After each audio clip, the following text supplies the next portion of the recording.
Telangana CM Revanth Reddy గారిని ఉద్దేశిస్తూ కొంతమంది ఆయన తోప, ఆయన మినిస్టరా, ఆయన ఏమైనా తెలంగాణ గురించి పోరాడిన వాడా అని కొంతమంది డైలాగ్స్ చెప్పినటువంటి వాళ్ళు కాంగ్రెస్ పార్టీలో జాయిన్ కావడానికి ఎదురు చూసి జాయిన్ కావటం జరిగింది. అయితే ప్రజలు మాట్లాడుకునేటటువంటి విషయాలు ఏంటంటే, రేవంత్ రెడ్డి గారికి మరియు కాంగ్రెస్ నాయకులకు ఇలాంటి వాళ్ళను,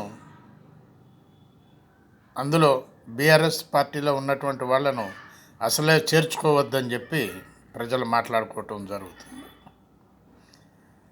తిట్టినటువంటి వాళ్ళు కాంగ్రెస్ పార్టీలో జాయిన్ అవుతున్నారు. రేవంత్ రెడ్డిని ఒక విధంగానే చూస్తున్నారు ప్రస్తుతానికి కూడా. కాబట్టి ఇక ముందు కాంగ్రెస్ ఫుల్ మెజారిటీ ఉన్నది, ఇతరులు అవసరం లేదు. వాళ్ళను అదే ప్లేసుల్లో ఉంచండి, ఎందుకు తీసుకుంటున్నారు మీరు అని ప్రజలు అడగటం జరుగుతుంది.